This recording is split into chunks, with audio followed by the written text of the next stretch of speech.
No passado chamava-se Lovett's Grove. E antes que nós nos chamássemos adventistas, o casal White foi ao estado de Ohio.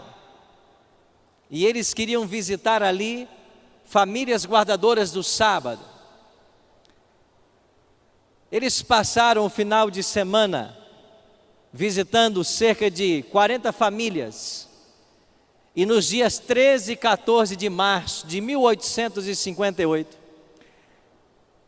eles celebraram o sábado junto com essas 40 famílias. E ali reunidas numa schoolhouse, eles passaram um alegre sábado. Nós não nos chamávamos ainda adventistas do sétimo dia. Esse nome só chegou no início da década de 1860. Naquele sábado, faleceu um garoto de apenas 5 anos de idade. E então o pastor Tiago White foi convidado para celebrar o funeral de William Avery. E eles ficaram para o domingo. E no domingo, o pastor Tiago White fez o seu sermão. E após terminar, ele perguntou se Ellen, sua esposa, queria dirigir algumas palavras aos enlutados. Ellen disse que sim, mas quando ela começou a falar, ela foi tomada em visão. E essa visão durou cerca de 2 horas. Você consegue imaginar no meio de uma cerimônia fúnebre, a profetisa em visão, e agora todos têm que esperar terminar a visão para dar prosseguimento à cerimônia? Pareceu algo bem inconveniente. E Tiago White tentou explicar o que estava acontecendo, como funcionavam as visões. E de fato as pessoas foram embora naquela tarde de domingo, dizendo uma coisa: hoje vimos coisas estranhas. No dia seguinte, na segunda-feira, a família Tillotson levou o casal White até uma pequena estação ferroviária na cidade de Fremont. E ali eles pegaram um trem em direção a Jackson, no estado de Michigan, aonde fariam uma parada e depois seguiriam mais 80 quilômetros para Battle Creek. Dentro do trem, Ellen G. White teve tempo para conversar com Tiago a respeito do que ela vira durante a visão no dia anterior. O Dr. Roger Kuhn, em sua obra, diz que nesse trem havia um passageiro invisível, não pagante, que prestava muita atenção na história: Satanás. E quando Satanás ouviu as palavras de Ellen a respeito da visão, era uma descrição da origem do pecado no universo, do grande conflito ao longo da história e de como ele vai terminar. E quando o diabo percebeu que toda a sua estratégia seria revelada nas visões que Deus havia concedido a esta mulher, na ocasião com cerca de 30 anos, Ellen G. White, o diabo se propôs a não deixar que a visão fosse divulgada. E quando o casal chegou na casa dos amigos Dan e Abigail Palmer, em Jackson, não está funcionando para mim, passe por favor o próximo slide. Quando eles chegaram na casa de Dan e Abigail Palmer, em Jackson, Ellen G. White foi acometida de uma paralisia. E posteriormente ela escreveu: uma sensação estranha e fria atingiu meu coração. Passou pela minha cabeça, desceu pelo meu lado direito. E por um tempo fiquei insensível, mas fui despertada pela voz de sincera oração. Tentei usar meu braço e membro esquerdos, mas eles eram perfeitamente inúteis. E ela ficou tão abatida que achou que seria seu fim. Achou que morreria a 80 quilômetros de casa. Achou que nunca mais veria seus filhos. Mas Deus levantou sua profetisa. Tiago White a ajudou no trajeto até Battle Creek. E quando lá chegou, ela estava tão enferma, mas Deus disse que ela precisava escrever o que ela havia visto. Passa para mim. E aí na sua casa em Battle Creek, ela escrevia uma página por dia e descansava 3 dias. Escrevia mais uma página e descansava mais 3 dias. E Deus revelou então para ela que o ataque de paralisia que ela sofrera na casa de Dan Palmer tinha sido o próprio Satanás tentando estrangulá-la. Ele tentou matá-la para que a visão não fosse escrita, mas Deus preservou sua vida para que esta informação viesse à tona.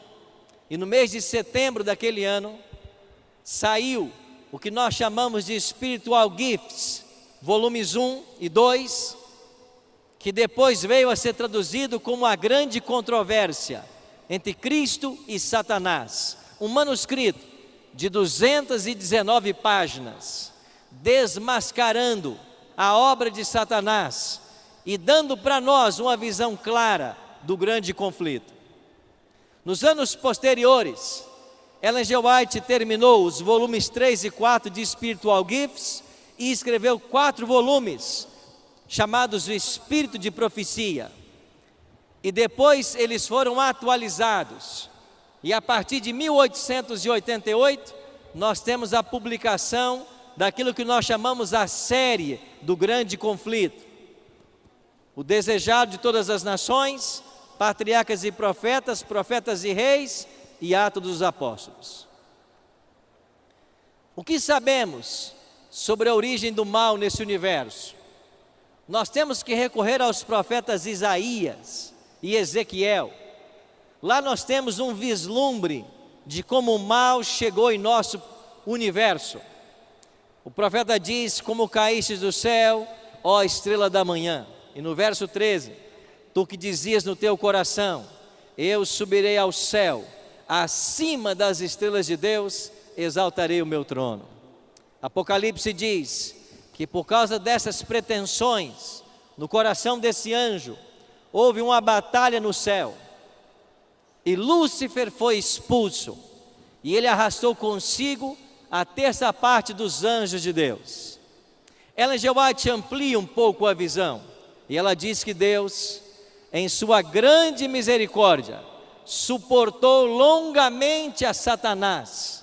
Reiteradas vezes lhe foi oferecido perdão, sob a condição de que se arrependesse e se submetesse, mas ele jamais aceitou. E ela diz ainda: havendo perdido sua posição nas cortes celestiais, Satanás ainda solicitou para ser readmitido no céu, mas Cristo lhe disse que isso seria impossível.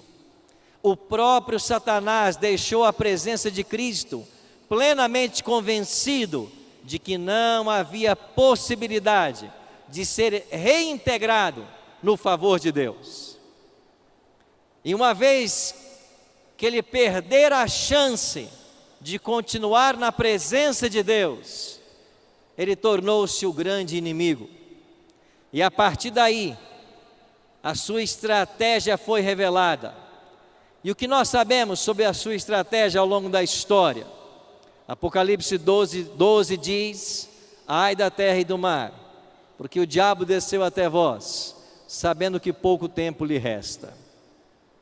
E a estratégia do diabo hoje é trabalhar com opostos.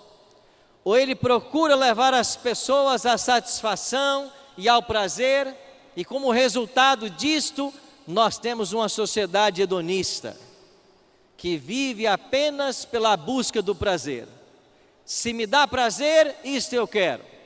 E ele mantém muitos aí, ludibriados pelo prazer, pela aventura. Mas ele leva para um outro extremo.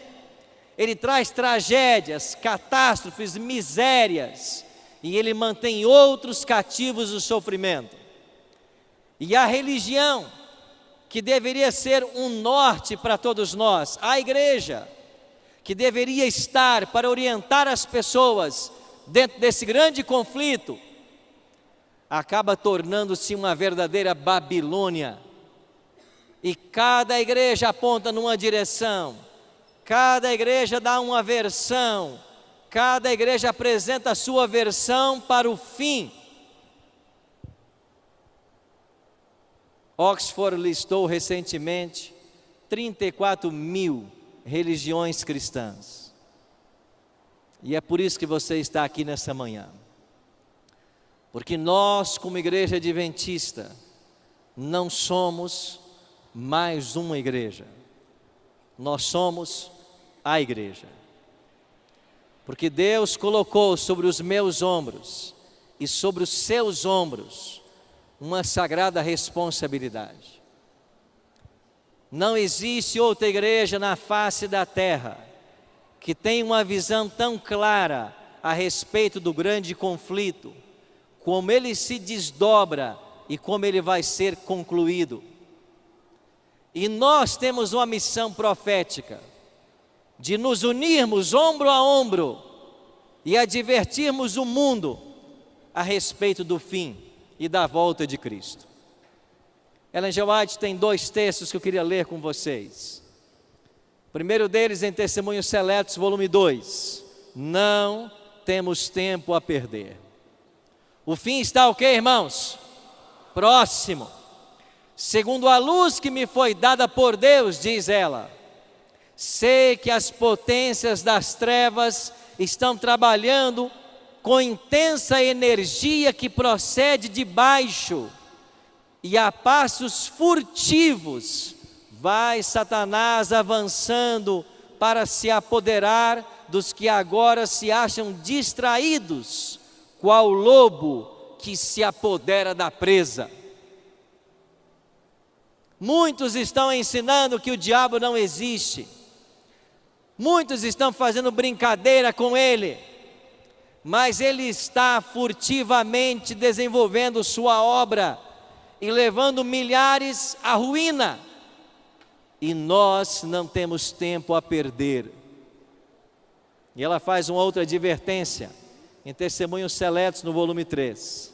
Os membros da igreja devem estar sempre prontos para entrar, quando, amigos? Imediatamente em ação.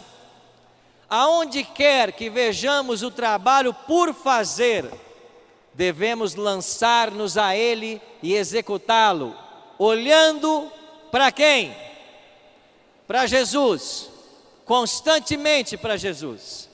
E se cada membro fosse um missionário vivo, o evangelho seria rapidamente proclamado em todos os países, a todos os povos, nações e línguas.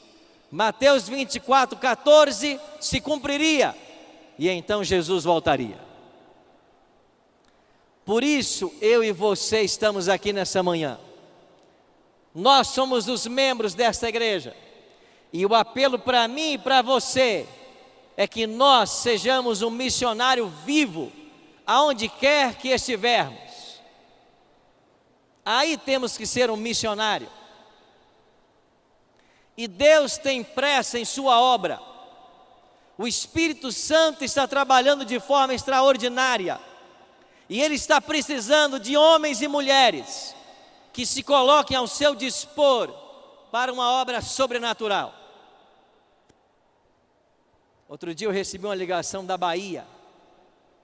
Um senhor disse assim: Pastor Arilton, o senhor pode vir até aqui na nossa cidade, me batizar? Eu perguntei: você não tem uma igreja adventista aí perto?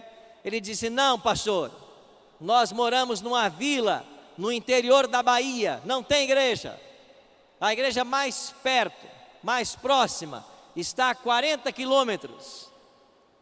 Nós começamos a assistir a Novo Tempo. Eu e minha família tomamos a decisão. Nós queremos ser adventistas. O senhor pode vir batizar? Eu disse: amigo, nós temos uma agenda muito lotada. O senhor e a família querem ser batizados? Quantos vocês são? Ele disse: 25. Eu pensei assim: eu acho que apareceu uma vaga na minha agenda. Vocês são 25? Irmãos, eu não pude batizá-los, mas um outro pastor foi. E sabe quantas pessoas o pastor batizou? 33.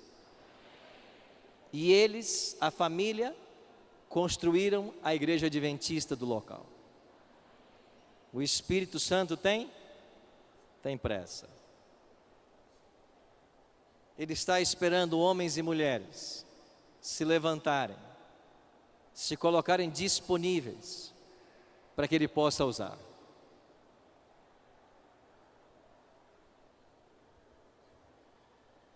Eu queria mostrar para vocês um convite. Isso é um convite de Semana Santa. Ele foi distribuído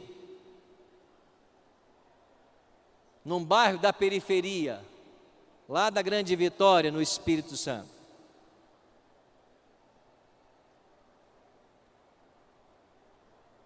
E esse convite chegou na mão de um garoto de 13 anos. Eu me lembro como se fosse hoje. Era um domingo à noite. Eu estava em casa, estava chovendo, e eu assistia Os Trapalhões, que era um programa que eu gostava. Esse convite chegou na minha mão. Alguém disse: hoje começa um programa especial aqui no bairro, a respeito da vida de Cristo. E embaixo do convite estava escrito: a vida em sua morte. Eu disse: eu não vou, está chovendo muito, estou vendo meu programa favorito.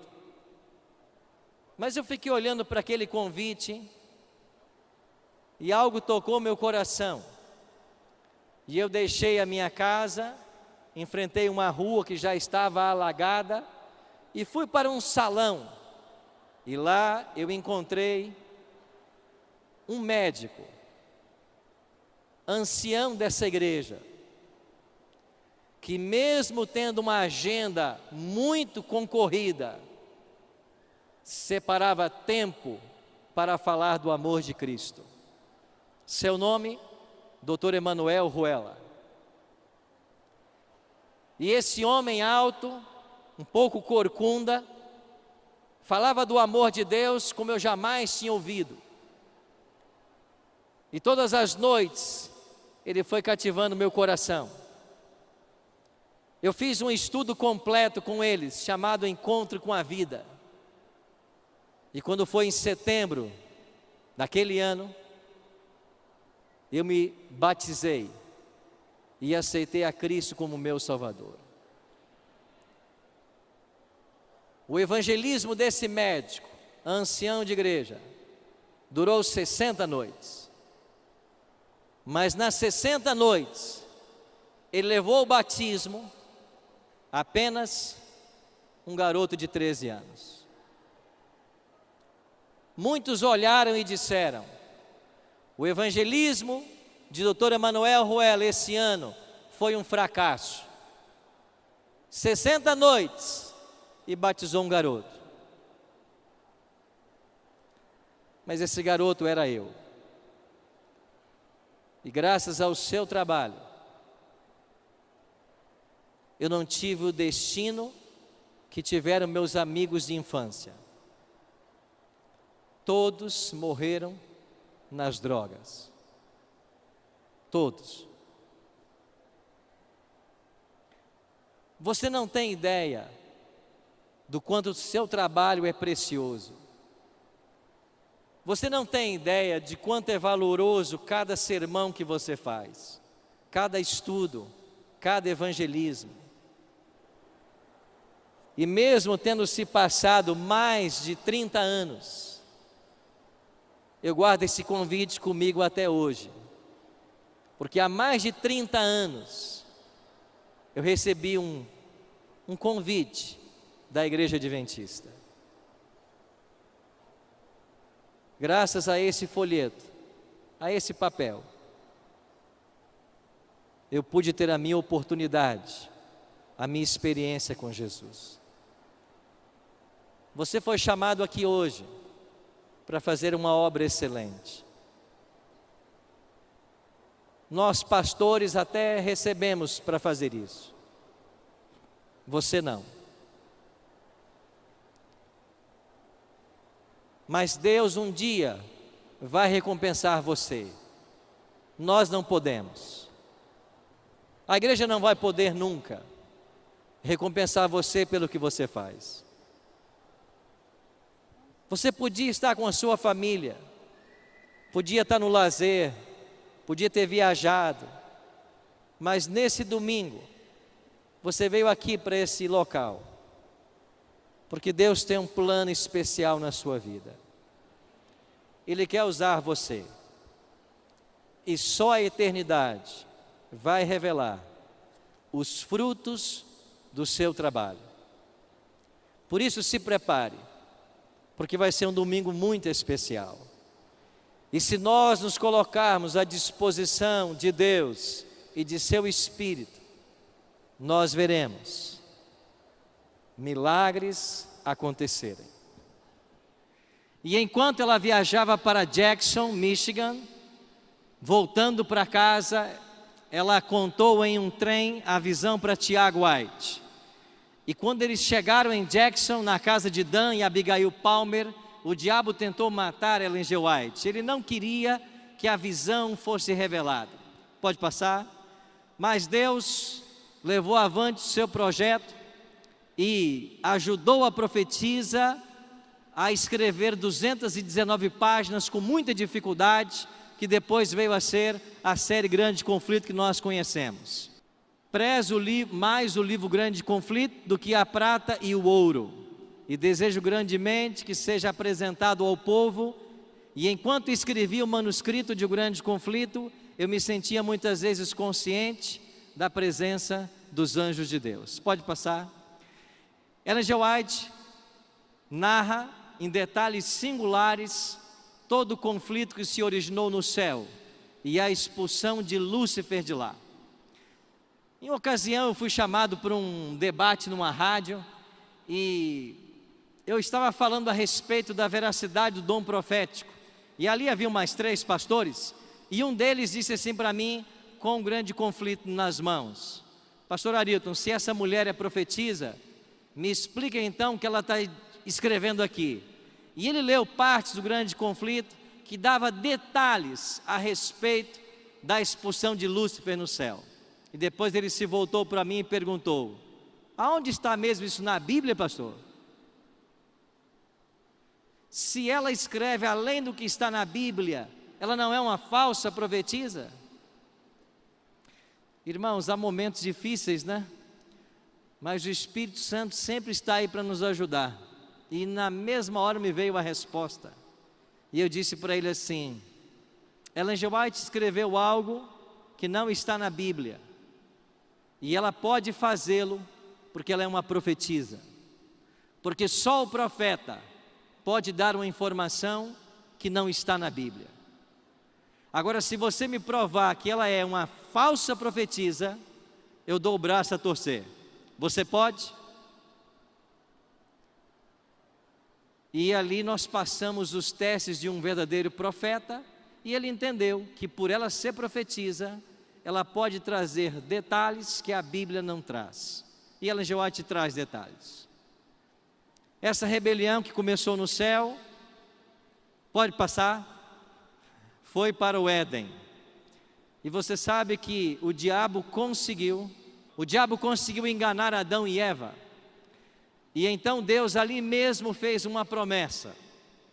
Em Gênesis 3,15 aparece essa promessa: Gênesis 3,15 é conhecido como proto-evangelho.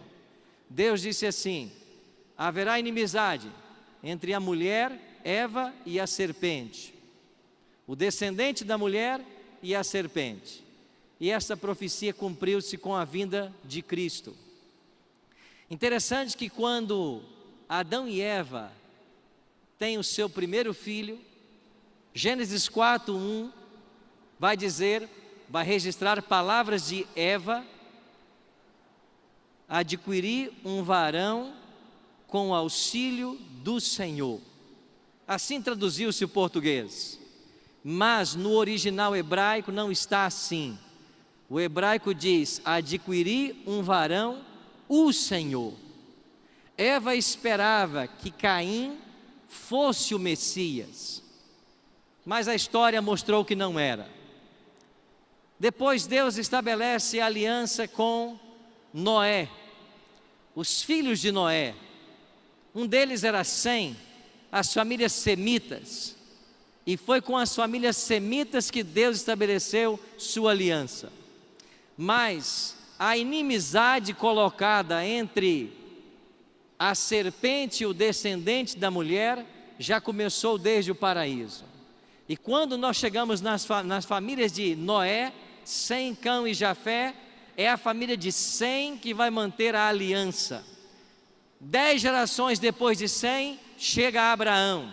Abraão foi pai de Isaac, pai de Jacó. Jacó teve 12 filhos, 12 tribos. E o que fez o diabo com essas 12 tribos? Ele perseguiu-as. No ano 722 a.C., ele consegue destruir 10 das 12 tribos. E das duas que sobraram, Judá e Benjamim, elas vão parar em cativeiro. E nós temos o cativeiro babilônico, 70 anos de escravidão.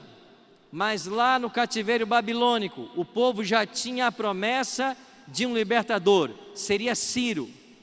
E quando Ciro conquista a Babilônia, autoriza o povo judeu a voltar para Jerusalém, poucas famílias voltaram.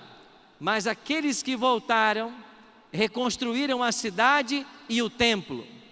E no dia de reinaugurar o templo, ali estava 2 profetas de Deus. Um deles, Ageu. E no capítulo 2, versos 8 e 9, Ageu declarou: vocês estão tristes, porque esta casa reformada em nada se compara ao templo de Salomão, mas a glória desta última casa será maior do que a primeira, porque nela vai pisar o desejado de todas as nações. E vindo à plenitude dos tempos, Jesus veio.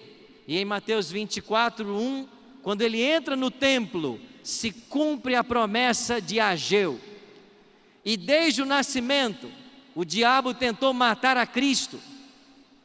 Através de Herodes, mandou que as crianças fossem assassinadas. Não deu certo. Deus preservou a vida do Filho de Deus, do seu Filho. Na cruz, o diabo achou que havia se tornado vitorioso. E quando Cristo foi colocado no sepulcro na sexta-feira, os demônios se apinharam em torno da sepultura dele. E era a intenção de Satanás que Jesus nunca mais saísse daquele sepulcro. Mas você conhece a história. Um poderoso anjo veio do céu, removeu a pedra e então disse: filho, teu pai te chama. E Cristo, pelo poder que havia nele, se ressuscitou. E quando Cristo vence a morte, ele vence Satanás. E ele agora pode estender a vida eterna para todas as pessoas que o aceitarem como Salvador. Quer tentar, por favor? Aqui deu certo? Ok. Agora, uma vez que Satanás não conseguiu destruir a Cristo, nem mantê-lo na sepultura, o ódio dele se volta contra a igreja de Cristo. É o que vai dizer Apocalipse 12, verso 6. Depois 12, 17. O diabo irou-se contra os seguidores de Cristo. E logo no ano 67, 2 baluartes da igreja cristã primitiva, Pedro e Paulo, são mortos por ordem de Nero.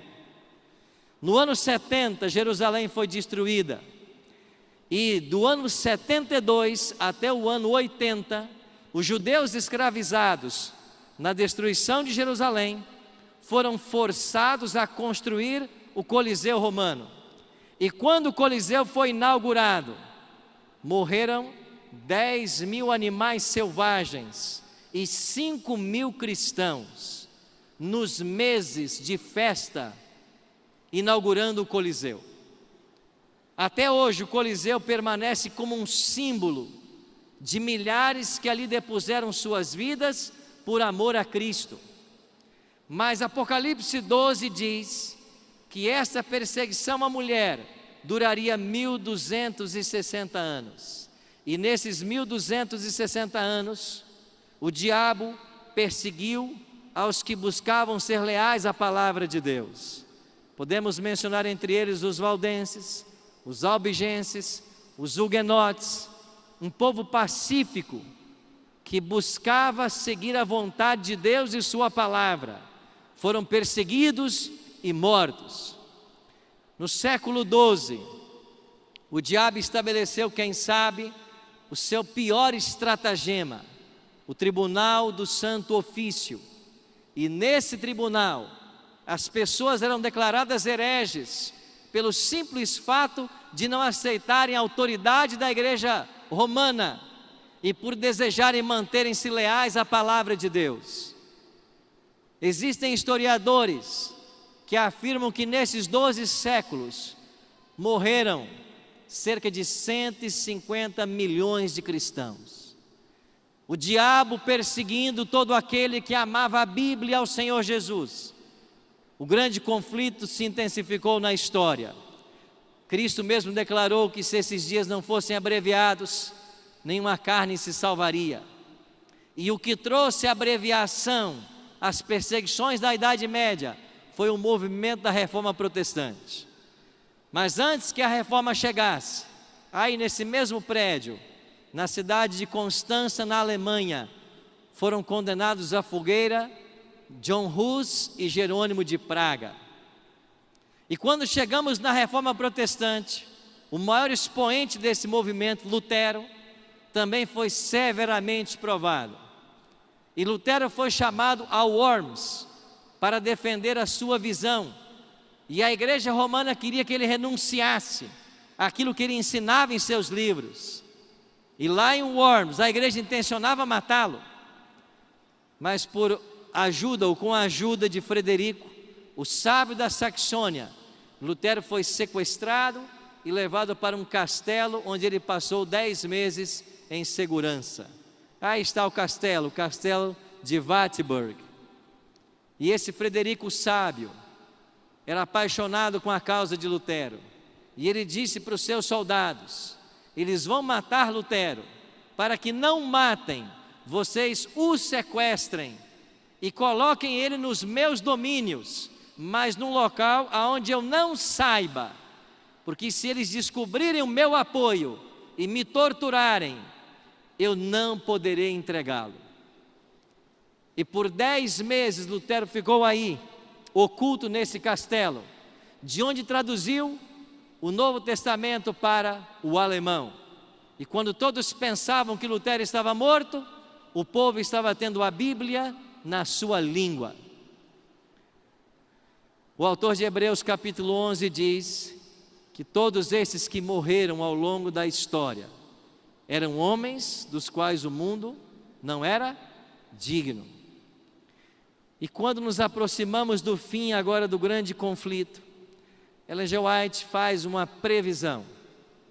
No grande conflito, na página 48, ela escreveu: haja um reavivamento da fé e do poder da igreja primitiva, e o espírito de opressão reviverá, reacendendo-se as fogueiras da perseguição. Amigos, o que está diante de nós nesse grande conflito?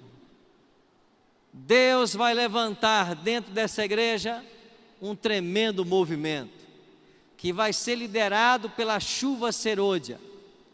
Sinais maiores que os apóstolos fizeram voltarão a acontecer.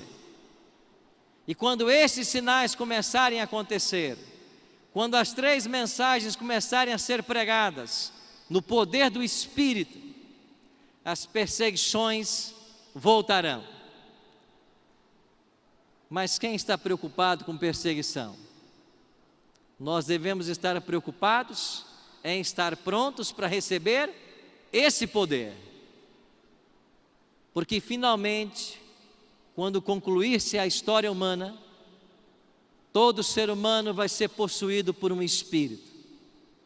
E aqueles que não forem possuídos pelo Espírito Santo, na chuva serôdia, serão possuídos pelos espíritos demoníacos.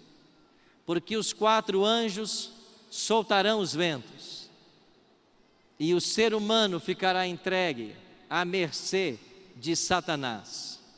E Satanás fará com estes agora, sem a proteção divina, o que bem lhe entender.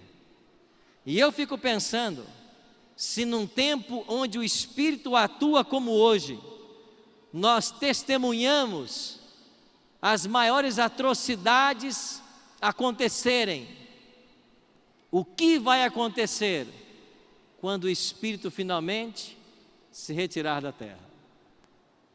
Por isso são solenes os momentos que nós, como igreja, estamos vivendo. E eu e você precisamos nos preparar para esse momento.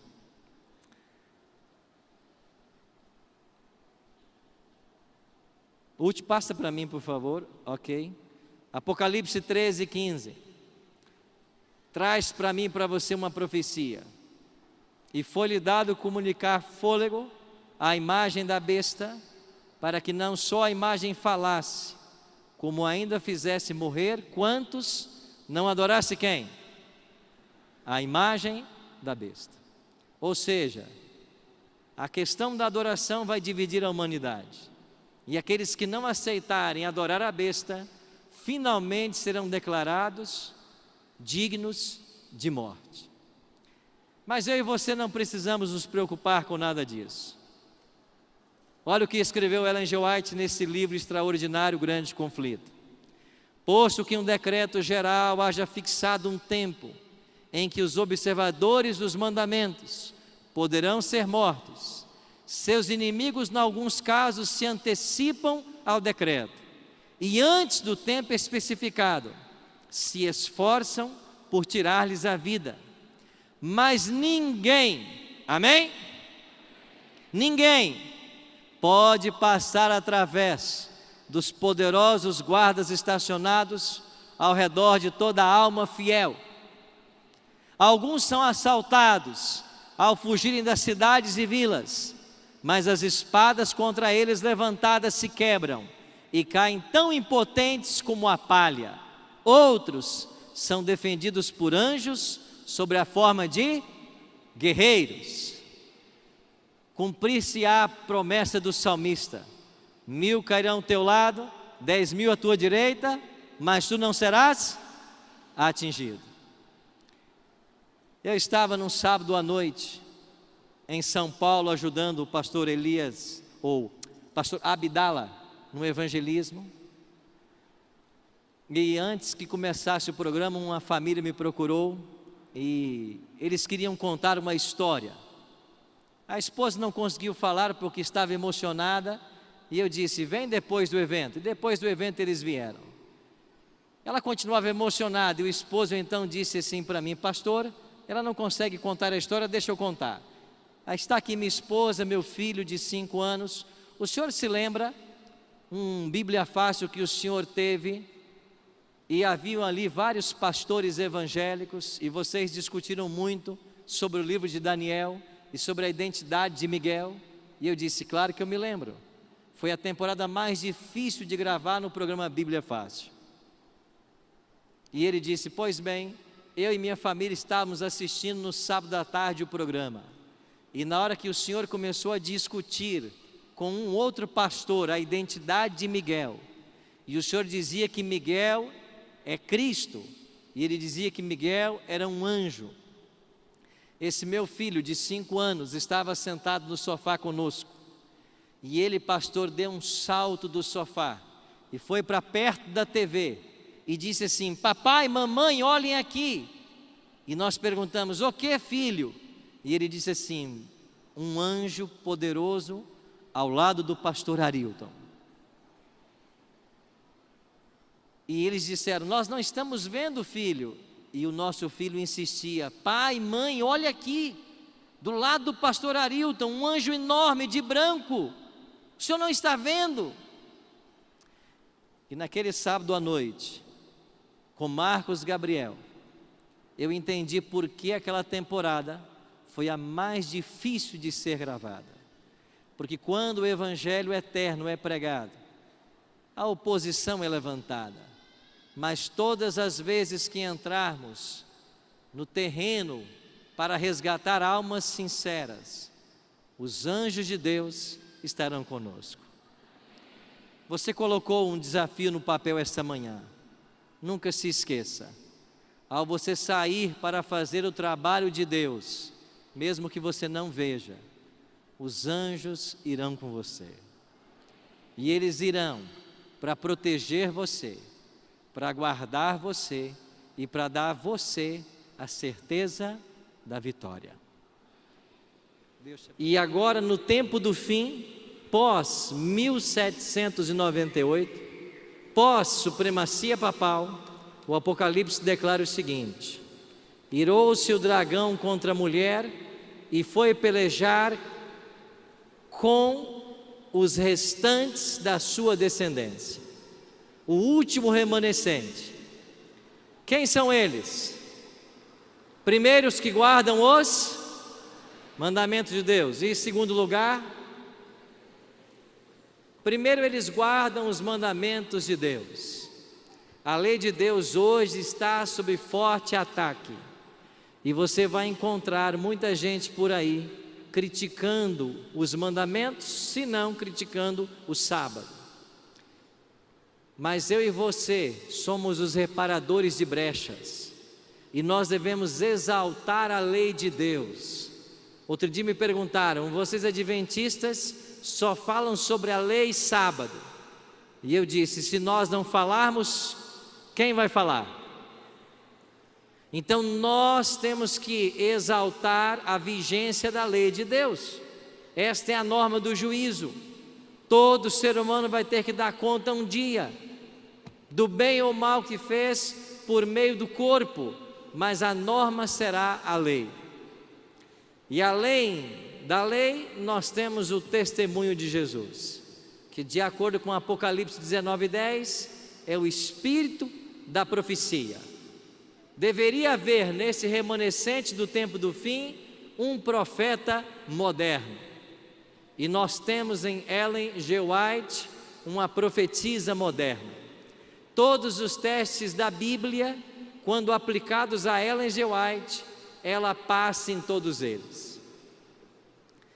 A igreja adventista não é mais uma igreja, como eu disse hoje pela manhã. Ela é a igreja remanescente.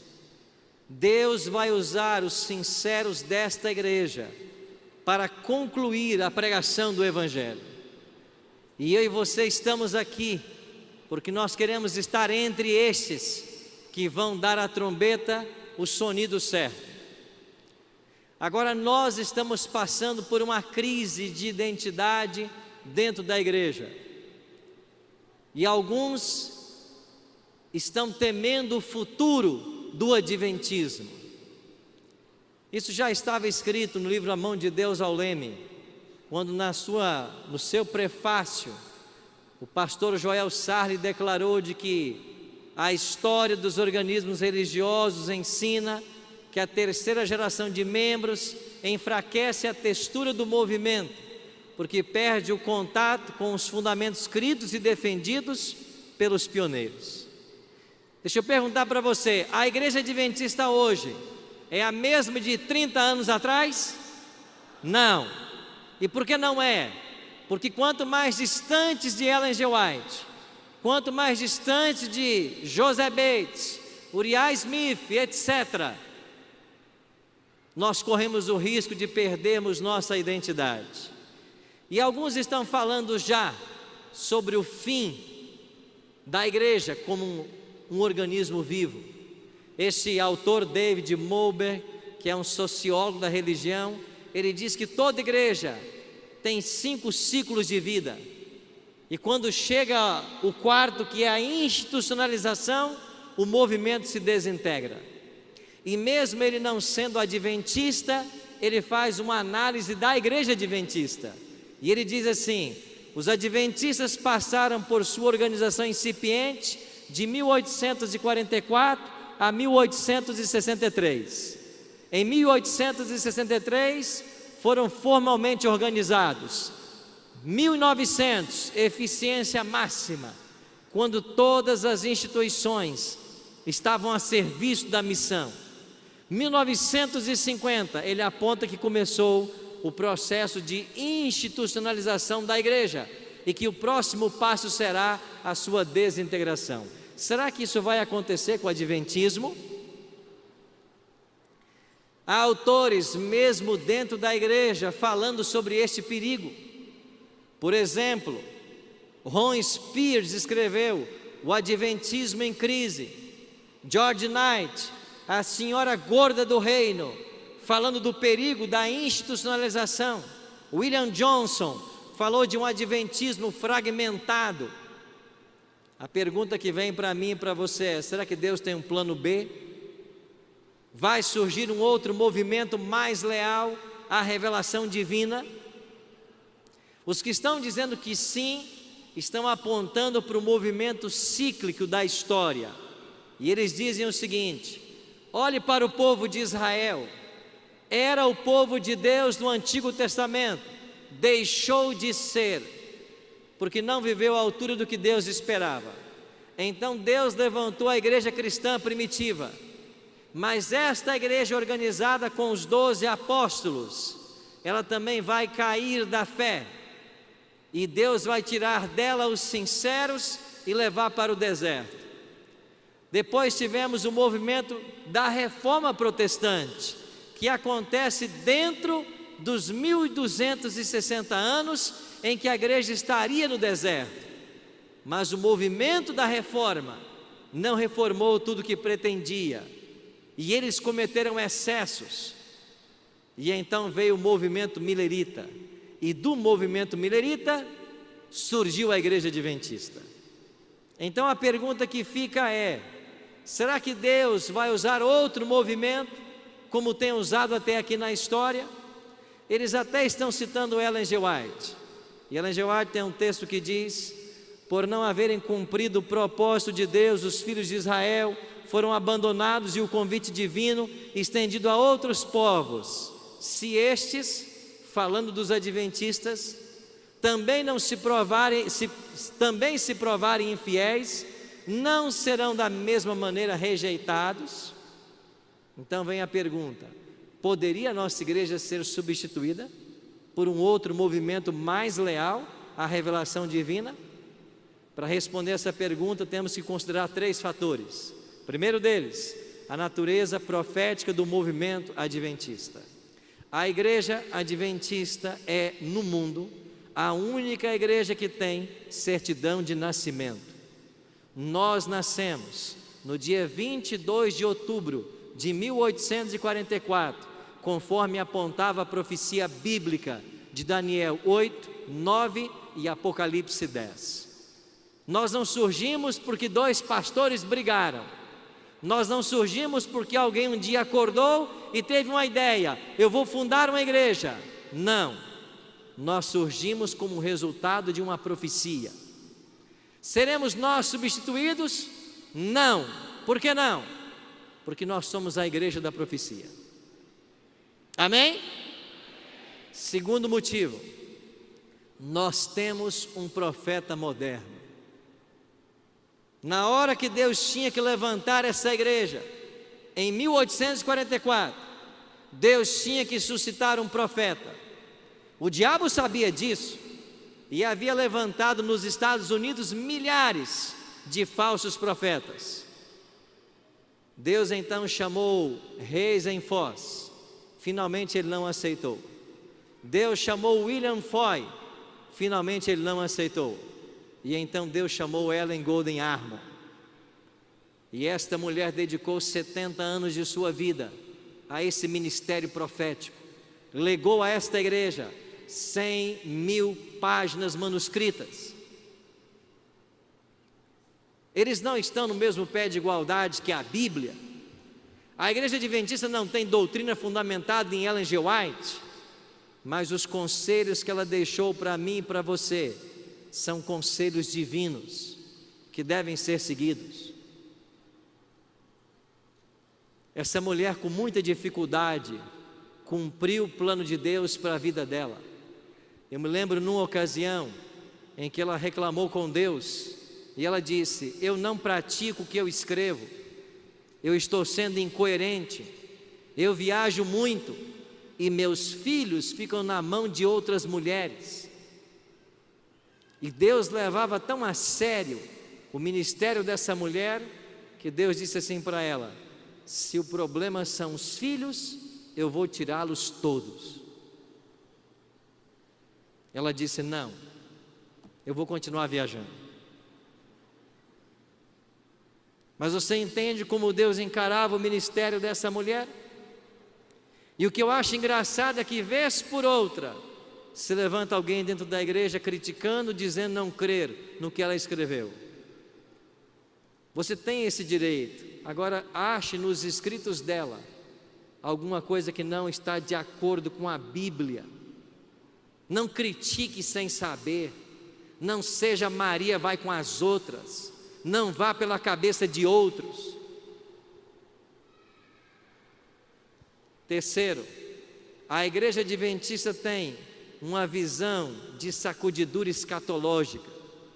Por isso ela não vai ser substituída por um outro movimento. O que significa essa visão? Eu vou exemplificar nesse gráfico. A igreja adventista é a igreja remanescente, mas dentro do remanescente você tem o trigo e o joio. E lá fora está a Babilônia, a confusão religiosa que se assentou em nossos dias. Mas dentro de Babilônia você tem o fiel e o infiel. O que será a sacudidura escatológica?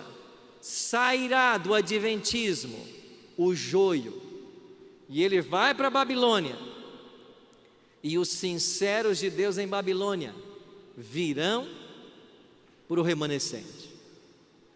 Esse movimento já começou, e toda vez que alguém se levanta e começa a falar contra essa igreja, ele se caracteriza joio, porque a profetisa escreveu: fraca e defeituosa como possa parecer, esta igreja é a menina dos olhos de Deus. E quem fala desta igreja está colocando o dedo nos olhos de Deus. Fraca e defeituosa como possa parecer. Dentro da igreja você tem o trigo e o joio, mas não é a nossa missão separar. É o próprio Cristo quem vai separar. E Ele mesmo disse: eu tenho muitas ovelhas que não são desse aprisco, a mim convém conduzi-las. Elas ouvirão a minha voz, e haverá um só rebanho e um só pastor. Eu fico feliz com esse texto, porque não é missão minha conduzir os sinceros, nem sua, é missão dele, mas ele quer usar você. Ele escolheu depender de você. Para o Bíblia Fácil, as pessoas se inscrevem mandando vídeos. E um tempo atrás eu recebi um vídeo que dizia assim: um homem, um fazendeiro do Mato Grosso, ele disse assim: eu não acredito em Deus, não acredito na Bíblia, mas se me chamarem para esse programa, eu vou. Foi isso o vídeo dele. Eu não acredito em Deus, não acredito na Bíblia, mas se me chamarem eu vou. E quando eu vi o vídeo, eu disse para a produção: esse é o tipo de gente que nós queremos, chamem ele. E ele veio, chegou no domingo aqui no Cevisa. Segunda-feira começaram as gravações, ele nem comentava nada.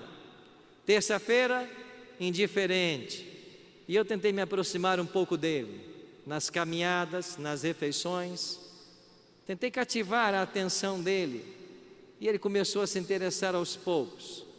Na quarta-feira, já participou um pouco no programa, fazendo algumas perguntas.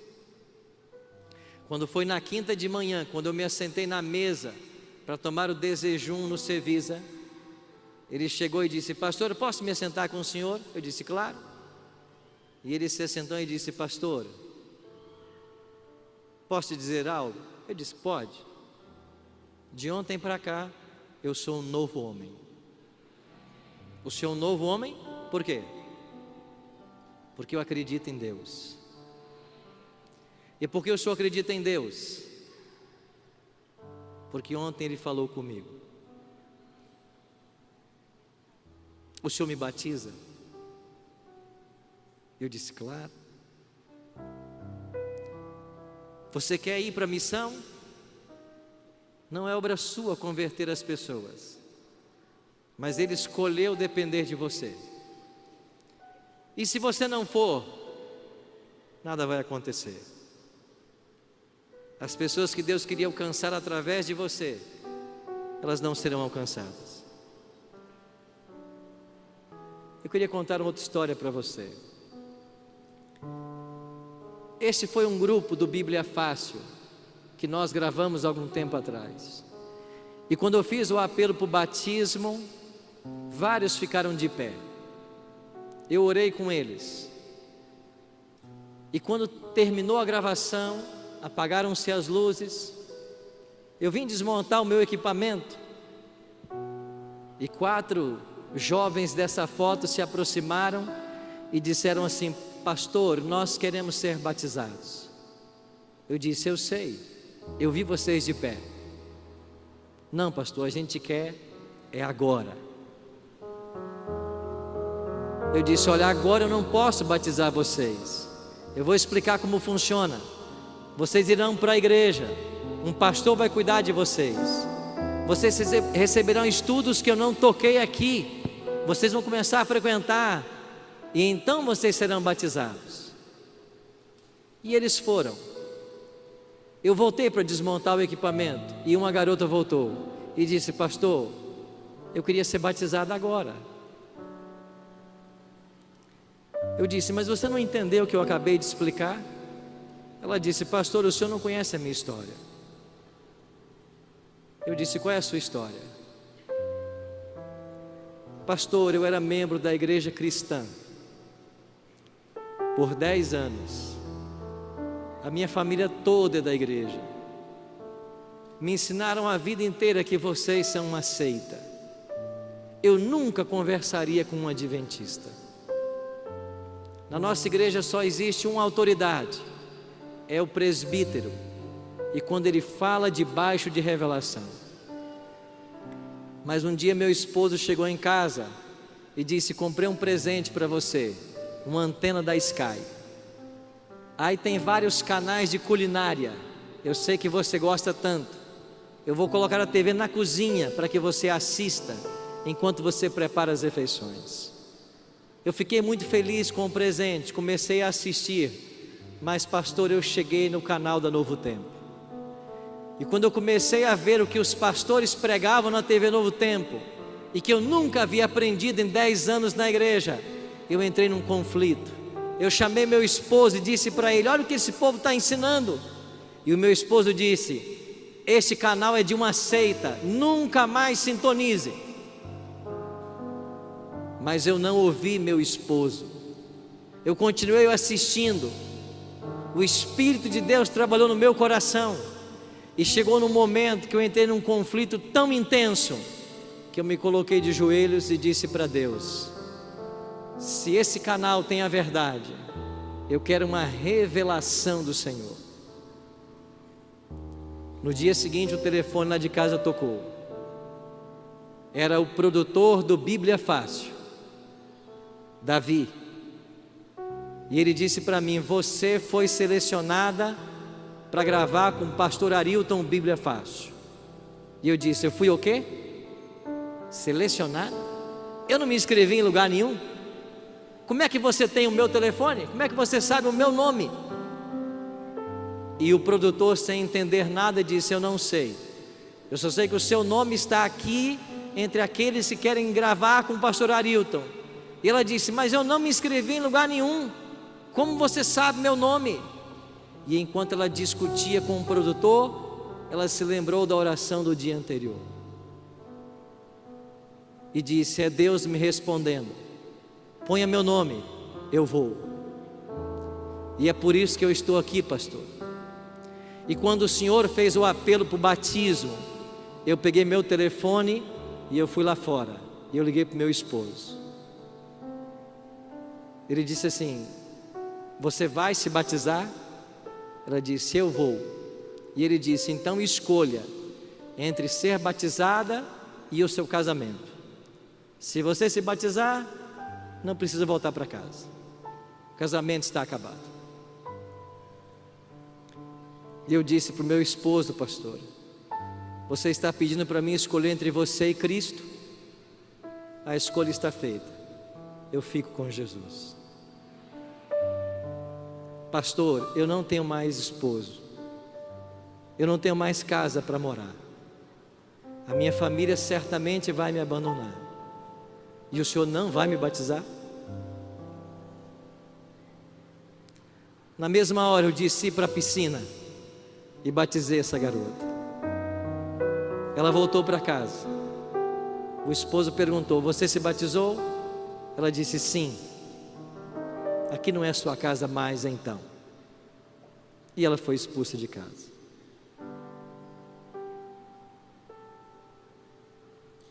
Eu queria fazer um convite. Tem alguém nessa tarde que ainda não passou pelo santo batismo, mas você está aqui porque você tem no seu coração desejo de servir a Cristo e de ajudar a salvar outros. Eu queria convidar você, se tem alguém que não é membro da igreja, mas queria agora tomar sua decisão também pelo batismo e por Jesus. Tem alguém? Você quer vir aqui à frente? Vamos orar. Pai, muito obrigado por esses milagres que testemunhamos hoje à tarde, por essas vidas que se entregam ao Senhor. Oramos por cada um destes que aqui à frente veio, que o Senhor possa enviar dos céus poderosos anjos para guardá-los e protegê-los até o dia do seu batismo e até o dia da tua volta. Oramos por esses teus filhos e filhas que separaram todo esse dia para estarem aqui neste local.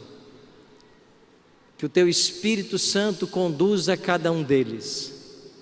Que o Senhor coloque em nosso caminho as pessoas que o Senhor deseja que alcancemos. E que nós, como um grande exército, unidos num só propósito, ajudemos outros a encontrarem o caminho da salvação.